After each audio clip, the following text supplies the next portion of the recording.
it's crazy, baby, bro. Like I watched Married with Children. In my mind, I still see it like, hey, there's nothing wrong with it. Like it's caught up with the times. I mean, just like the footage and the picture of it. Who's the best taco? I think you said you had a fish taco, shrimp taco, and I forgot you had like three tacos. Yeah, I had three little tacos. It was two.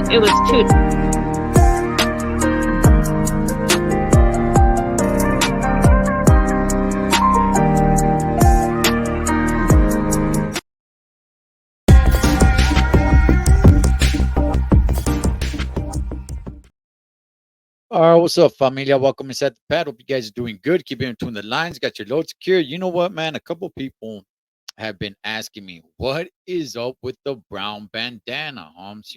Where did you get the brown bandana? Why do you have the brown bandana? Well, you know what? We're about to find that out along with so much more with the man that is running in charge of the Si Se Puede podcast one, Mr. Brother Alfonso. How's it going, Trucker Cholo? How's it going, my brother? Oh man, I'm good, man. Just here. Every day's a blessing, right? That's right. That's right. So, Brother Alfonso, you are one of the coolest guys to be around, man. You really are. You had the energy about you when I first met you in person and everything, man. You're just one of the coolest guys to be around. I like your energy. I like your podcast. I like what you're doing. You just barely started getting more into the groove of it. Looks like you're gonna start doing a lot more, man. And Yeah. we're gonna Yeah, for we're gonna sure. get into all that, man. We're definitely gonna get into all that. But before we get into all that stuff, um, let's get into you just a little bit. I know we got your book, God's Fingerprints, which is a really good read. I definitely want to touch on that. But talk to us a little bit about you, where you grew up, your childhood, siblings, mom, dad. So, my name's Alfonso Gomez. I was born in Modesto, California. I grew up in life. I grew up as a pastor's son. You know, I grew up right here in Modesto. I went to school in Modesto, and then we ended up moving to Manteca.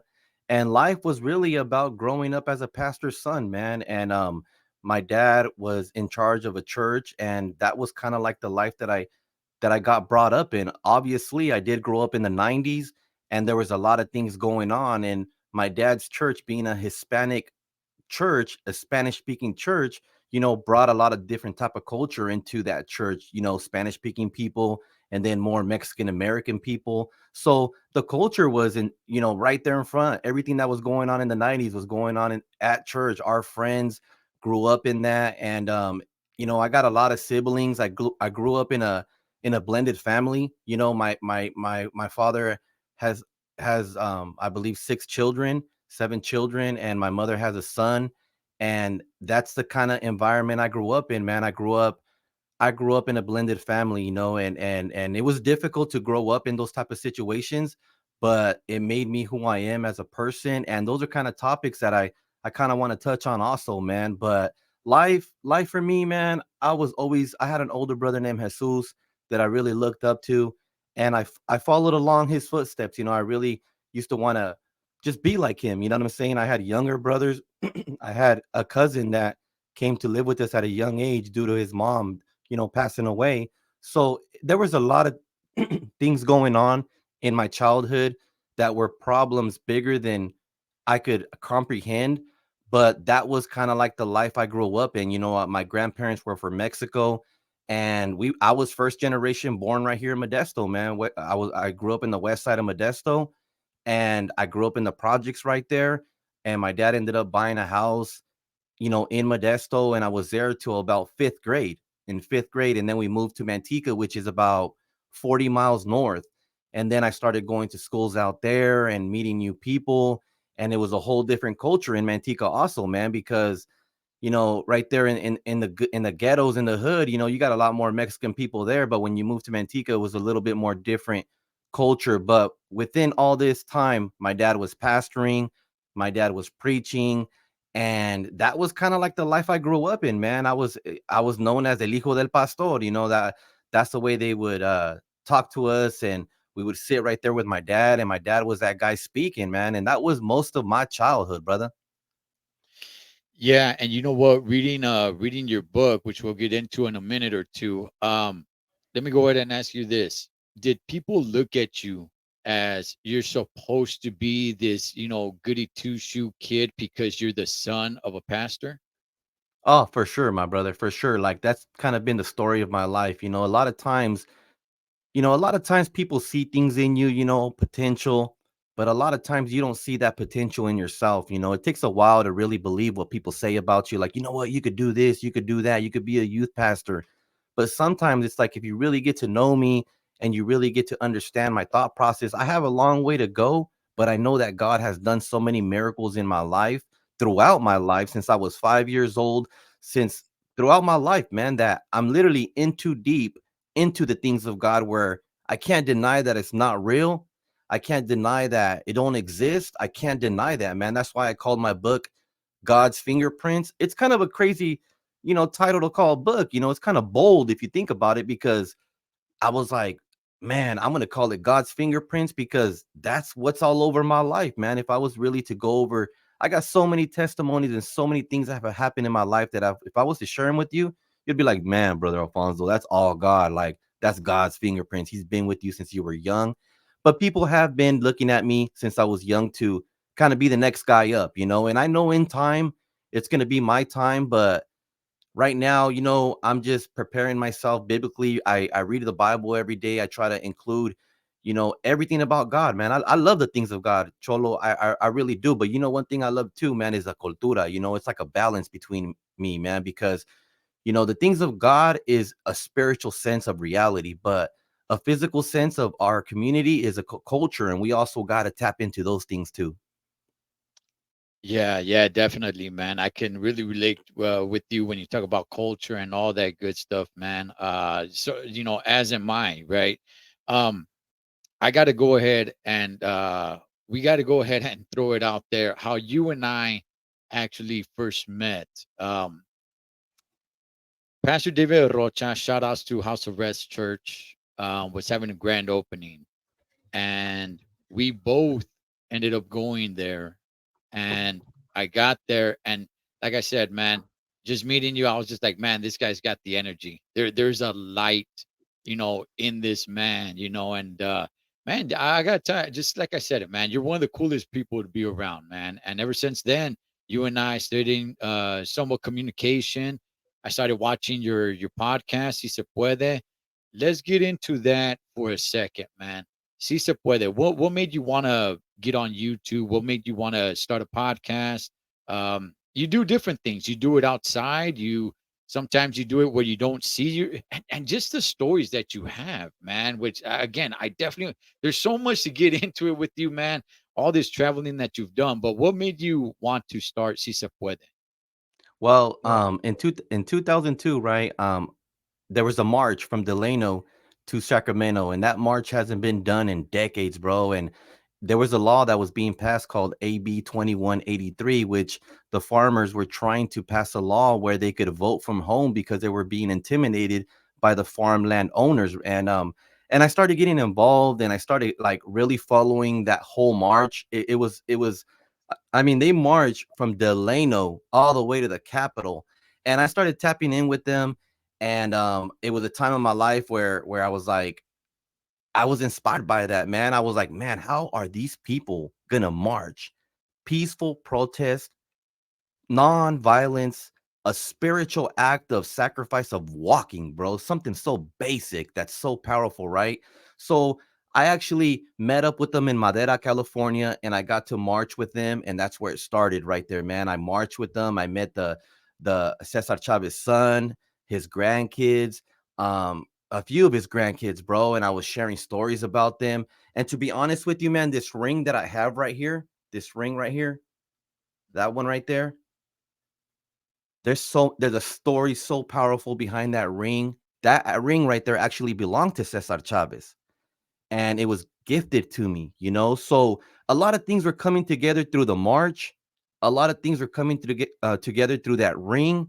And I met him also in Turlock, and in I met in Livingston, in Stockton, and I went all the way to the Capitol, and I seen over 10,000 people, bro, marching.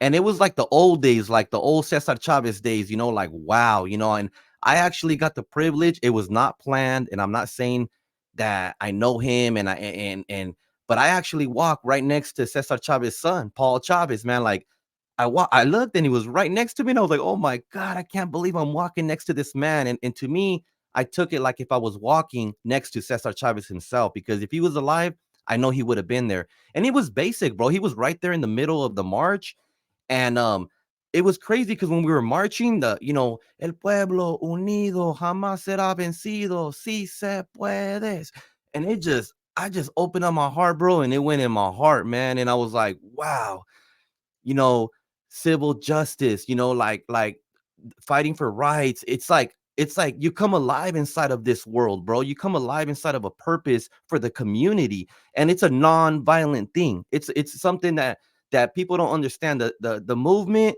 the Si Se Puede, is a non-violent. It's a peaceful protest through prayer, through fasting, through marching, and just being a part of it. It changed me, bro. It changed me. It did something to me.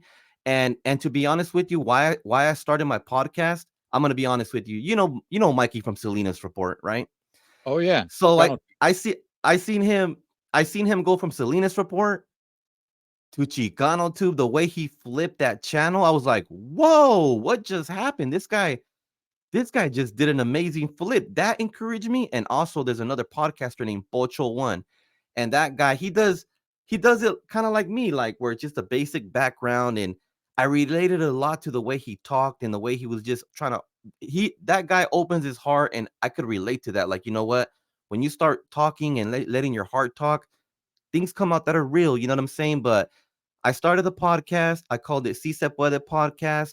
I wanted to be about a lot of different things. Si Se Puede means you can do it. We can do it. And there's stories out there that need to be told because we can do it, and Si Se Puede. Yeah, yeah, man. And I got to tell you, some of the stories that you've told on there is just amazing, man. I was reading your book and I was hearing some of the stories of you when you went to Alaska, when you went to South America, when you went to go see, you were involved with tribes or a tribe down there. And you're like, man, you know what? You don't understand, man. Just a few years ago, these people were still into cannibalism. And Yes, yes. I mean, you got some amazing stories, man, to tell, and it's just very, very capturing. And I'm definitely a fan of the Si Se Puede I podcast. appreciate that, Cholo. Yeah, man. Yeah, Hey, you were talking about the march, right? yes. From Delano to Sacramento, it is. The capital, yes.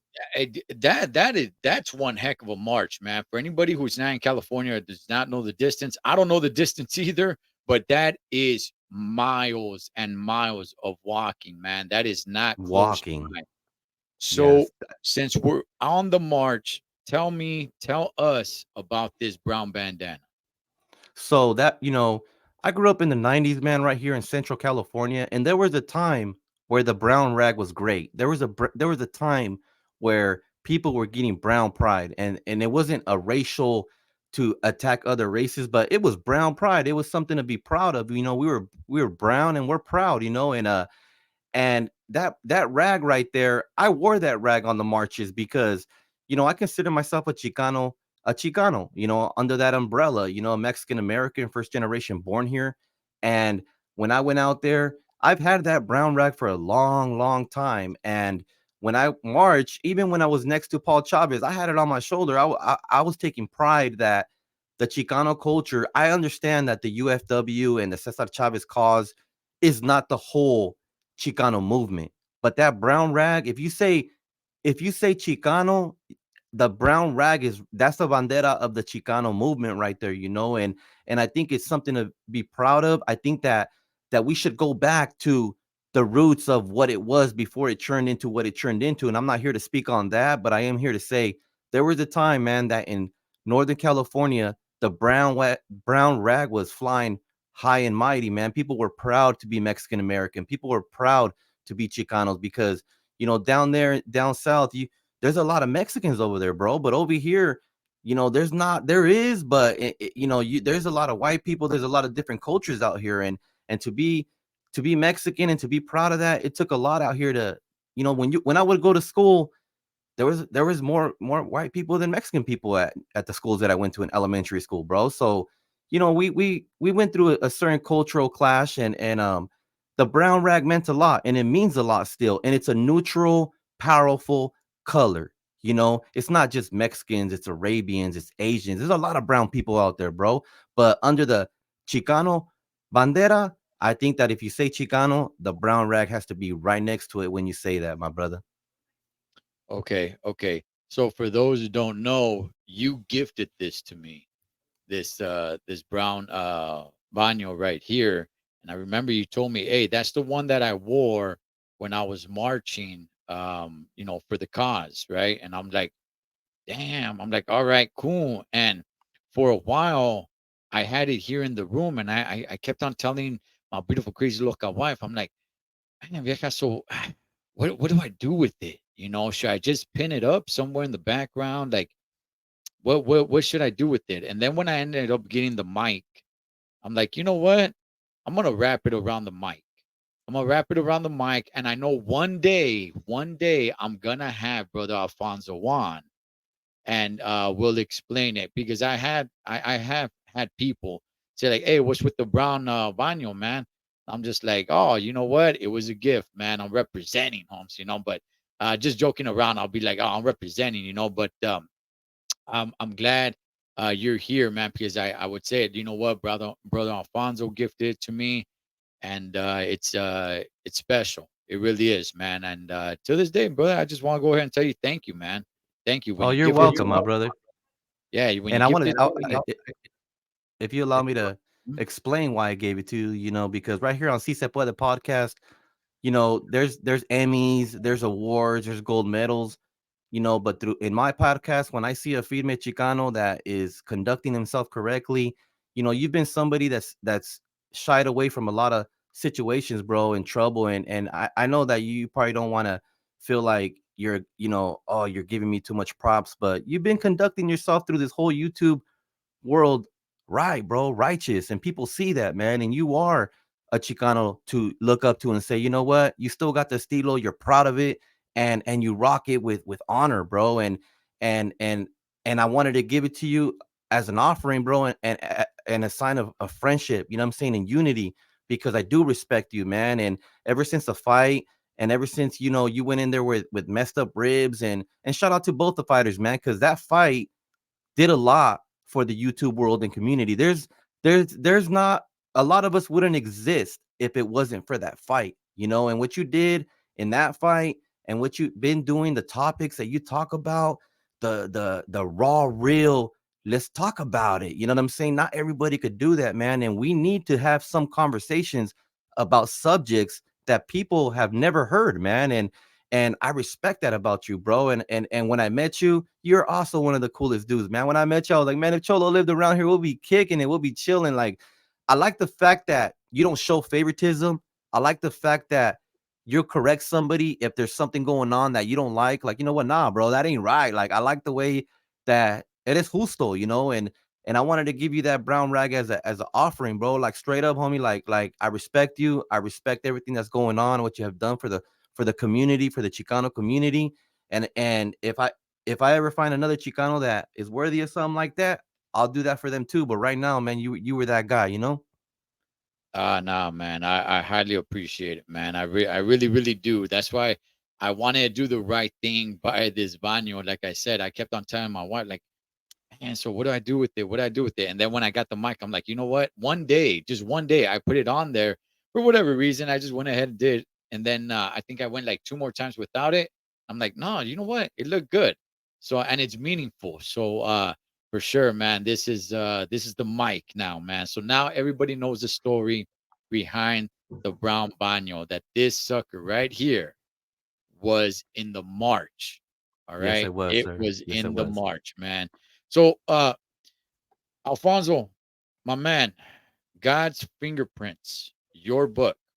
You gifted it to me. I told you I would read it. Took me a little longer to get to it, but I finally did. without giving too much away, I definitely want to get into this. Um, you went through some struggles. You were not, your seventh heaven type of child that was giving a good, that was giving a good reputation to a pastor. Your father Yes. was pastoring a church, and because of your actions, man, the church told him, "Hey, pastor, take care of your own family affairs. It Yeah. is not a good look for you to be over here pastoring a church when you got little Alfonso over there and some of your Running siblings wild. Yeah. running wild, man, running wild." Take us through a little bit about that, man. The way I read the book, your father came off as a very proud man, as a very proud individual that looked like he loved his family. Um, but I don't know, man. Only you can explain this. Did you see maybe he wasn't putting focus on you guys? And just talk to us a little bit about being a pastor's son, man. Well, to be honest with you, man, like I said in the beginning, growing up in a blended family, there's a lot of disbalances and things that happen in those type of families, man. And also being a pastor and being so occupied with that, a lot of preachers that were Spanish speaking preachers in those days, they had to be, the Mexican community, Christian community, they expected a lot out of those people, and I was happy my dad was a pastor, but you know how it is, man. The trouble is never far away. Trouble is always near. It's either through your cousins, through your tios, through the influences around you. And to be honest with you, the things of God when I was young wasn't attractive, bro. I was like, man, I seen my tios moving weight, and I was like, you know what? That I don't want to be reading no Bible, man. I want to slang. I want to become like them. I want to hurry up and get in trouble so I could be cool like everybody else around me. I wasn't trying to go to church and dress nice. I was trying to, man, the culture was full-fledged changing in the 90s. You know what I'm saying? And it was like a tsunami of something different that was coming upon California, and we were right in the middle of it, man. And it had a lot of influence on me. And I'm not trying to act like a tough guy or like a jail guy, but I was in juvenile hall a couple times, and my dad's people from his church would go there to preach, and I was there, and I remember even my probation officer at one point, he was he my dad knew him, and he was also a pastor's son, and he would tell me, bro, what are you doing, and I was like, man, I want to steal cars and I want to be bad, and I don't care about that God stuff, and it's sad. We did do a lot of damage to my dad's ministry. We did run wild in the church and embarrass him, but my dad kept going, man. And we weren't a perfect family. Like I said, we were a blended family, and there was a lot of things that happened through all that. But my dad, once he got saved, he was really trying to strive for the greater good, but he couldn't really control us. Like I said, trouble is never far away, man. The influences that influence the youth or family, it's gonna be the deals, it's gonna be the cousins, it's like if somebody, it's hard to row the boat in a good direction when everybody's rowing in a bad direction. You want to go with the familia, you know what I'm saying? That's a good one. I like that. It's hard to row the boat when people are rowing in different directions. Yeah, then you don't really get anywhere. Uh, Alfonso, I completely agree with you. In this case, you had an uncle that was into some troubles. Was that the uncle on your mom or on your father's side? On my dad's side. On your dad's side. Okay. All right. And you're over there, you're hanging out with them. And you know what? Something that you said, man, that I want to touch on real quick. You 100% right, Holmes. When I was young, when I was a kid, you know what? Look, man, ain't nobody want to sit down and read a Bible. Nobody looked at that as cool. Nobody thought nobody want. I didn't see anybody like, hey, graduate and go to college. Like, I know, I what? know. What are you talking about? Go to college? Nobody cares about that. But when somebody got incarcerated and then they got out, they were treated like royalty, man. Yeah. Like, oh, hey, man, he just got out. It's like, oh, man, now all ears are open.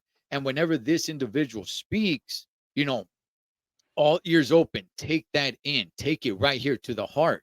But the person that owns a business, the person that owns the taqueria, is like nobody has any questions for them. Nobody's asking them like, "Hey, how'd you start your business? I'm trying to get going." Like, man, nobody cares, man. Just sell me the damn tacos and that's it, man. But this guy that just got out of prison or county or whatever it is, even when you're kids, right? When you're a teenager and somebody gets out of juvie, it's like that person's looked up to, like, oh man, you know what? This guy just did some time. And that's a big struggle, man. That's a big Yeah. struggle in the culture that hopefully we can turn that around, because I do remember being a kid and looking up to that, and that's what mattered. It's like, this guy's over here, reading a Bible or studying or whatever. Like, that's dumb. In a way, it was looked Yeah. at like, that's dumb. Like, that's There's no excitement there, like, because right, you don't right. understand the things of God, I mean, the things of God is like Star Wars, bro. Once you get into them, they get so deep, but it takes a mature mind to really start understanding the depth of the things of God. But with my uncle, you know, the first drug I ever did was cocaine, bro. Like at seventh Mhm. grade, I remember my uncle picking me up and him pulling out a big bag and just key shotting with them, and that was like the first drug I did, bro. And you think from in seventh grade, from doing that and going to a world in his apartment, and do you want prostitutes? Do you want drugs? What do you want, nephew? And I'm like, my dad's trying to take me to Bible study. Oh no, man, I'm trying to kick it with my Theo. You know what I'm saying?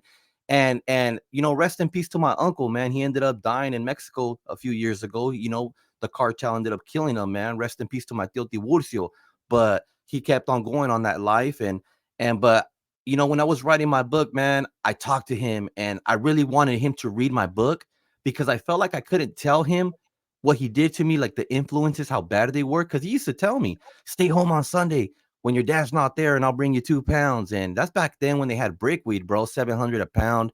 And I was only like 14, I would tell my dad, oh, I'm tired. I don't feel good. And he'll bring me the weight and I would try to move it. I wasn't a good drug dealer, man, but that was really going on in my life. I had access to a lot of that stuff. And you think I wanted to go to youth group or talk about God? I wanted to get my hustle on. You know what I'm saying? Mm. Yeah. Yeah, definitely, man. I get exactly what you're saying. What was the relationship between your uncle and your old man? The family from Mexico, they came from Jalos, bro, Jalisco. So the people that come from over there, they're tough people, man. They come over here and they come to a new life, and they already come with the only way I could describe Halos, bro. Like when you look at the Godfather movies and you look at the old ways when they have the old mafioso ways, and people call them mafiosos, but that's just the way those people are. Very few people from Halos work for people. Those people have businesses, bro. Those people over that come from over there, they own car lots. They have a different type of business mind. But then when you involve the criminal element of it, of the streets and what was going on in the 90s when dope was barely coming out, when they used to call it crank, when they used to call it weed, and when they used to call it like that, because that all came out in the 90s, bro. It really started taking over the Central Valley. And that the relationship between them, my uncle would show up, and sometimes I even ask myself, and I'm not trying to knock my dad or make him look bad because my dad raised me, bro, put clothes on my back. He was there. So I'm not here to paint my dad as a bad man, but sometimes I ask myself, like, why would my dad let me go with them over the weekend? Does he know this man was a he was not a good influence, you know what I'm saying? And I would just go to Turlock with them and chill with them and get all coked out. And I hate to talk about those things, man, but that's just the reality of what my seventh grade, sixth grade, seventh grade, eighth grade, how I started in my early youth, And once you get to a level of that type of drug, you the high is real and you don't want to go back. You want to go farther and faster. You know what I'm saying? The fast life kicks in. And that's what happened, man. Yeah, my family, they're from Jalisco. My mom, she's from Jalisco as well, man. And I get what you're saying. Reading your book, your dad had a vision. Again, I don't want to give too much away, but because I want people to pick up this book and check it out. But your dad had a vision of you speaking in Colombia, and that sounds crazy. Oh To yeah. me, yeah, that would sound crazy. Like, hey, I had a dream, this vision that you're going to be speaking in Colombia. Like, what?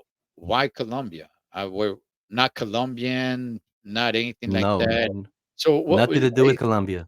take us through that.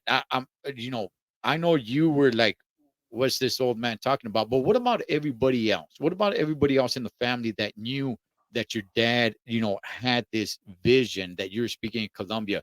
Your mom, anybody else, man? What were their thoughts? Well, so the situation was, we were living in West Side Turlock, and we were about to buy a house in Modesto, and I was 5 years old, right? And my dad, man, he was about to walk out on our family, and he had a big transformation where a pastor came, and my dad changed his life around, and real quick things started happening. He became a pastor right away. He was pastoring a church before he even had credentials. My dad's always been a very intelligent man. He actually has a PhD, bro. He's a very intelligent man, but even before his PhD, he was somebody that read a lot. And but once he got saved, you know how Christians say he turned his life around. I was 5 years old, and he said that he was in his room praying, and he said he had a vision that he seen me in Colombia with the Bible in my hand saying, Colombia para Cristo, Colombia para Cristo. And as you know, from 5 years old to 23 years old, a lot of things happened. But every time I was in a situation, my dad would always remind me and say, son, one day you're going to go to Colombia. One day and I was like, Pop, what am I going to do out there? I don't even want to go out there. That's Colombia. I don't have no business. I haven't even been to that far in Mexico. How would I end up in Colombia? But let me tell you something, man. It happened. It happened, man. I went out there and a lot of things happened. And I went to Brazil and I went to so many places without no money, without no plan, without no idea, just following God's fingerprints when doors were opening up. And I had to make the decision, when I was 23, the opportunity came and I go, you know what, Dad? You've been telling me all my life. You've been telling me that I was going to go here, and I took 2 weeks off my job, and I said, I sold my car, I got a passport, and I was like, you know what? I'm gonna go test God. Like, you know what, God? I've been hearing about you all my life, man, since I was 5 years old. And I'm gonna go see if this is real. And I went, and man, so many things happened, bro. So many amazing things. Like you said, I've been in the Amazons of Brazil, bro. And I've seen the Imbaquaras and the Paracis.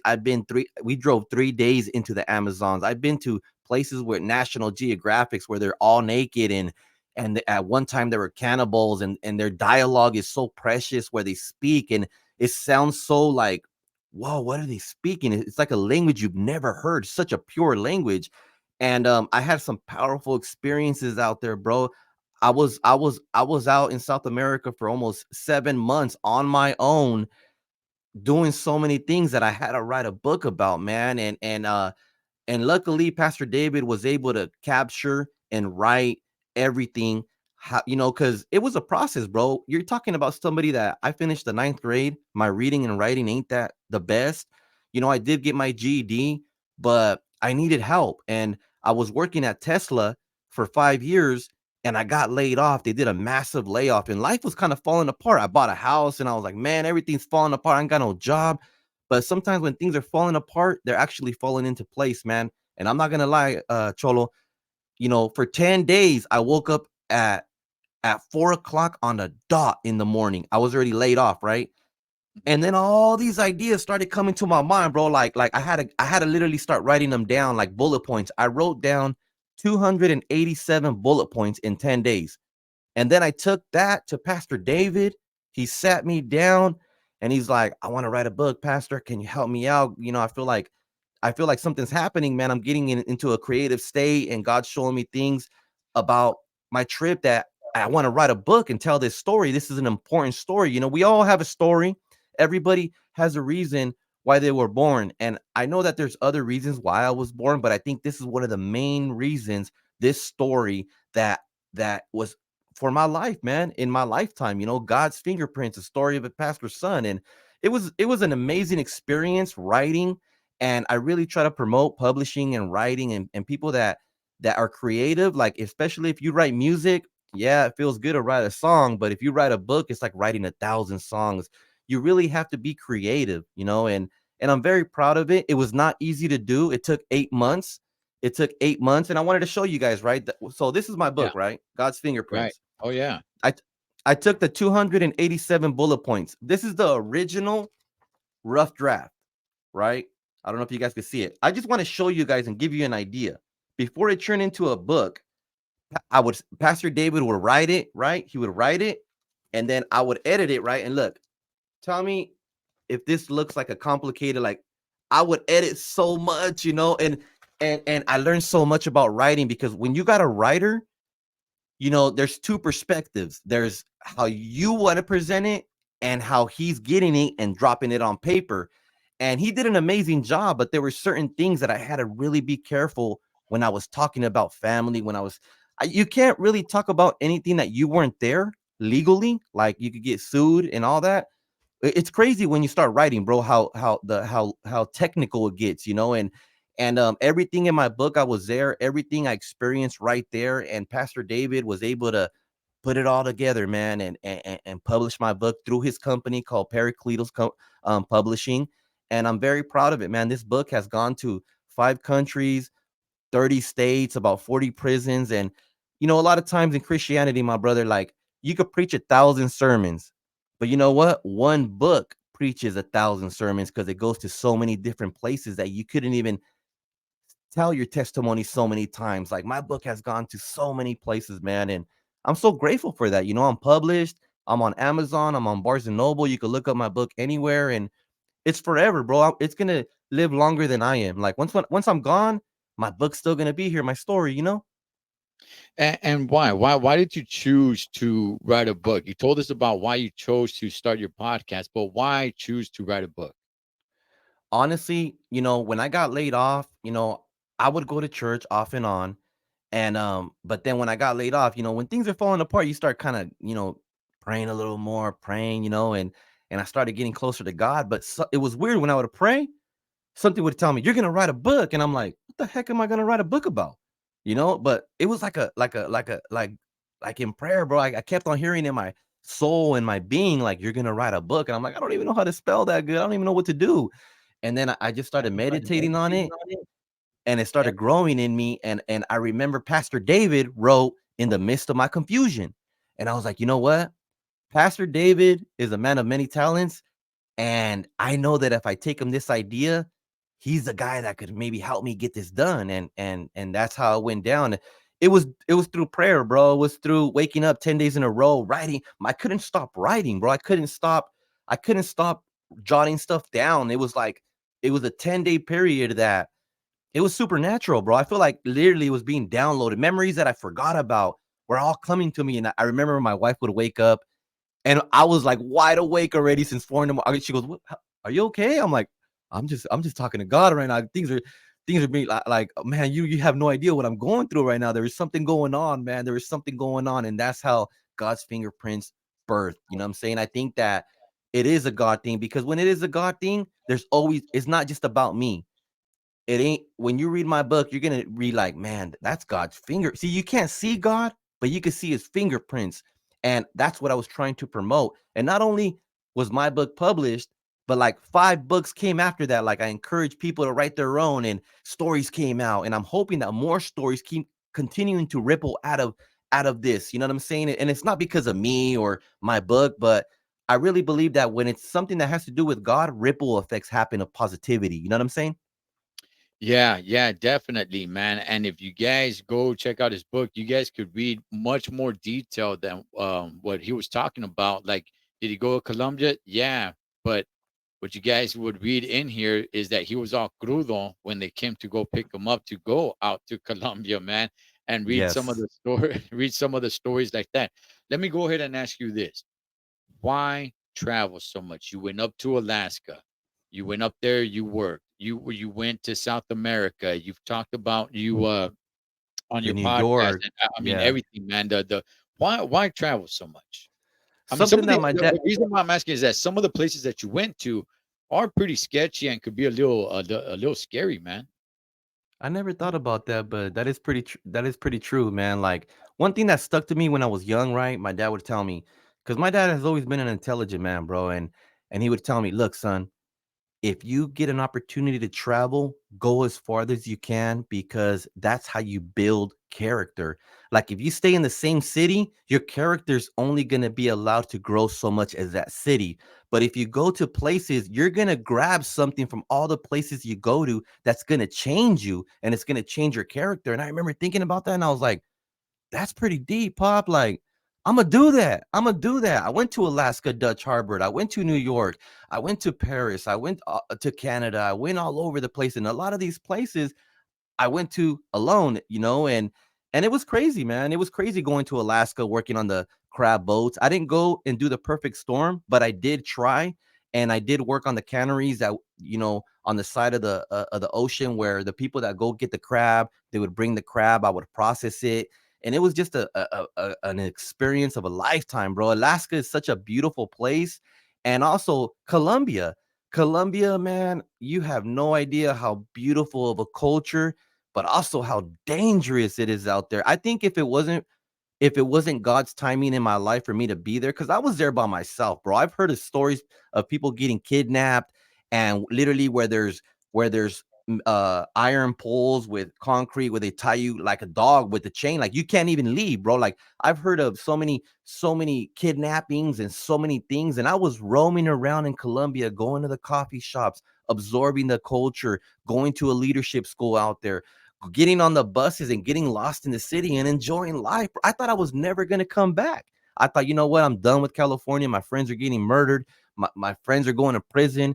I don't even want to go back to California because, like I said, when the boat is rowing in a certain direction, it's hard to get off the boat and go row your little boat in a different direction. It was like, man, all my friends are involved and man, this is what it is. But when I was in Colombia, I felt safe. Even though it was more dangerous, I felt safer out there. It's weird, man.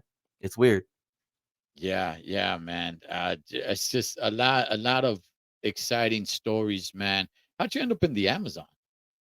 Well, when I was in Colombia, like the fifth month, I was taking a shower, bro, and I know it's gonna sound crazy, but I had a vision, bro. I had a vision that I was walking in a place with bloody red dirt and there was a bunch of Indian tents and I could paint it for you if I could draw right now. Like I was walking, I could see them all on this side and it wasn't like the pulga, like the flea market. It was more like real native like booths and I was like, "Wow." And then I turned the corner and there's a big old white tent that seated about 5,000 people and it was drawing me and when I walked into that tent there was only like 7 people there, but I felt the presence of God inside of my vision, bro. And when I was in there, there was a white man with 2 black assistants. And the white man came up to me and he goes, "You need to come to Brazil. You're gonna come to Brazil." And I woke up out of my dream and I told my boy that I met out there that I was staying with, he was staying with me. I go, "Daniel, I'm gonna go to Brazil one day, bro. I don't even know what's going on." Like I was having some supernatural experiences, bro.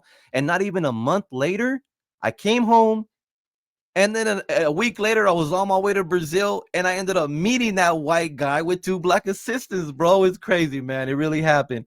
It really happened. And I didn't speak his language because it's Portuguese. But Mhm. when I got in communications with him, I told him, I go, you told me to come out here. And he started praying for me, bro, in the middle of the Amazons where there's pink dolphins. I seen pink dolphins, man. I seen jungle so thick that you can't even put your hand in there, bro. It's so thick.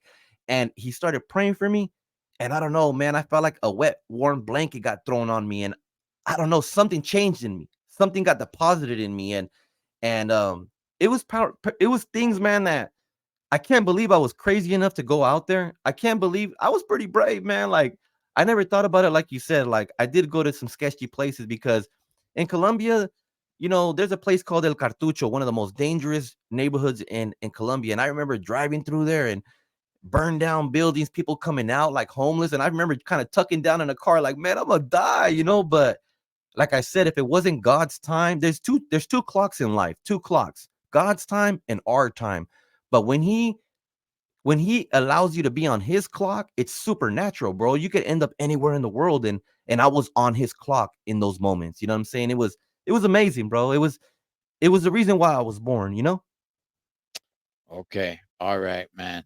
And man, I'll tell you, I can't recommend this book enough. And look, I'll be honest to everybody watching, I'm not that big of a reader. I don't go reading all types of different books. I don't have, I'm not the guy to talk to about reading. I read um I read the Bible and I read a daily devotional. That's about it. But if somebody gives me a book, then I will go ahead and I'll definitely check it out. And I'm glad I read this book, man. You got a lot of incredible stories in there. And man, you yourself, man, you're just a pretty incredible guy, honestly, man.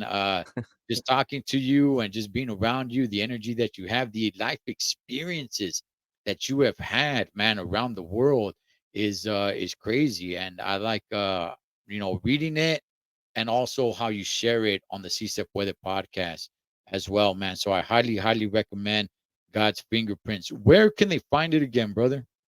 They can find it on Amazon, any platforms that are they sell books. If you just put it on the God's Fingerprints, a story of a pastor's son by Alfonso Gomez, all kinds of outlets will pop up, and it's available anywhere online, and yeah, man, that's what it is, man. God's Fingerprints. It's such a special story to me, man. I feel like it's a piece of my soul that got ripped out and splashed on these pages, man, because I really had to open up. And it's not easy to talk about your life, bro. It's easy to talk about the good stuff, but like you said, when I was faded, when I was getting coked out as a youngster, like that's not, the world's gonna read that. Sometimes I wish I could rip that book in half and just give you the best part, but you know what, there is no best part without the bad part. It's all about how the story ends, and that's what I want to encourage people. Like, you know what, man, your story right now, you might be in some dark times, but the closer you get to God and the closer you get to the light, it's gonna make more sense why you're going through what you're going through. You know what I'm saying? And it means a lot. And like you said on my podcast, it's called Si Se Puede. I'm really passionate about the Cesar Chavez movement and all that. But to be honest with you, man, my podcast is gonna be about a lot of different things, about testimonies, about encouraging stories. But I'm from the Central Valley, man, and this is this was our hero. Like this was what we had to look up to. You guys might have had the Dodgers. You guys might have had certain cool things to look up to, but there wasn't a lot of cool things to look up to out here. And when we were growing up, you know, we were a small portion of the Mexican community out here. There's more white people, bro, and we were proud to have something that represented us and say, you know what, there's somebody out there that we could look up to, and but I know that it's real controversial, and I'm trying to walk the fine line. I still want to preserve the culture that I come from, but like I always say, man, it's a non-violent movement. It's a peaceful protest. That's what I'm about. The civil justice, the honor of it. You know what I'm saying? Because we do have a voice. There's more power in being mean than being violent. You know what I'm saying? Mean means restrained power. You know what I'm saying? And that's how I want to be known, as somebody that's mean, somebody that, yeah, you could burn down a city, but it's easier to burn down a house than to build a house. And we're trying to build over here. We're trying to inspire the youth. We're trying to inspire people to say, you know what, I've been through a lot. And hopefully the stories that I'm sharing will encourage somebody, because there's a lot of you guys out there that have books inside your heart that need to be published to the world. A lot of times you might say, where's God at? I could never talk about God ever again, but the things he's done in my life are testimonies forever. Like, even if nothing else happens, there's already so many things that have happened that I could share, and I know more. God's going to do more miracles in my life, but I'm like, I always go back to that story and I eat from that bowl when I'm down. I'm like, you know what? I'm going through a lot right now, but you know what? Let me go back to see what God's done in my life. And that energizes me. That encourages me. You know what I'm saying? And I'm hoping that it encourages people to want to write your own story, because your story is going to live on. That book is going to live on longer than I am, longer than my wife, longer than my kids and my grandkids. That story is published. It's going to be forever. Somebody's going to read that book in 100 years if the world is still around. Right, man. And you know what? Look, like I said, I highly recommend the book. I do watch your podcast. I recommend your podcast as well. And just you, homie, you're just you and I, we're gonna be doing a lot more. We're gonna bring this one to a close right here, but brother Alfonso and myself are not done, man. We're gonna be That's doing right. so much more, man, because this is the guy that we need to have conversations with, and we're gonna have those conversations. But for this one, we'll go ahead and we'll wrap it up there. Highly recommend the book. Remember, this guy went through so many struggles while his father was a pastor, and then going around different places of the world. And my goodness, man, just living it up. Great book, by the way, man. Just want to throw it out there to you, brother. Great book. But before we go, man, I just want to go ahead and give you the platform, brother. Any last words, any shout outs, anything that you want to say. This is not the last time you're gonna be on here. We're gonna come on here and talk about some real stuff, man. But for now, any final words, shout outs, whatever it may be, the floor is yours, Carnal. I'm gonna be a little bold right now with what I'm about to say, man. It's gonna be concerning my book, and I've been thinking about this for a long time. My book is an ebook, it's a hardcover, and it's an audible. But I'm gonna be honest with you, man. The next stage of my book is writing a movie script. I want to do a small movie script that could really get played, and I guarantee if there was a movie script, a movie short film made of my movie, it could it could get played in every single youth group in the world, not only in youth groups and churches, but also to encourage people. And I would love, to be honest with you, I would love if if Pastor David and Brother Paul would consider, writing my story. You know what I'm saying? I think that it would be good to bridge them both together, and to see, just throwing it out there, man. I mean, even if it came, to came down to equal ownership of whatever was this project become, I would really want to get them involved if there was a future movie or something involved, because there's too much movie talent amongst our people that we're not doing anything in the movie scene right now. You know what I'm saying? But I think that it would be awesome to get them both to, involved in my story. I mean, I'm just throwing it out there. I'm being bold right now. I'm coming from the heart, and it would be awesome to, if it was to get made, have you Cholo in it, have certain people in it, have play these parts that we actually lived, and it make it a realer film than it would be real. You know what I'm saying? And just think about it, guys. I'm just throwing it out there, and everybody that's watching, I want to tell you guys, thank you for tuning in. Cholo Trucker, I respect you. That brown rag, man, that's an offering. That's a straight up a respeto thing that I did for you, man. I got respect for you, bro, and I can't wait to have these conversations about real life, bro, about being in blended families, about being young and a wild guy with a bunch of women, that, all this stuff that got taught to us that was wrong, bro. And we made a lot of mistakes, and we gave ourselves away, and we got to bring it back to some normal, man. And I can't wait to have those conversations with you. And again, man, always remember, si se puede. Always remember, el pueblo unido jamás será vencido. And that's what I got to say, my brother. As always, familia. Oh, by the way, I will leave the link pinned in the comment section of Si Se Puede podcast. So it'll be the first thing you guys see when you guys go to the comment section.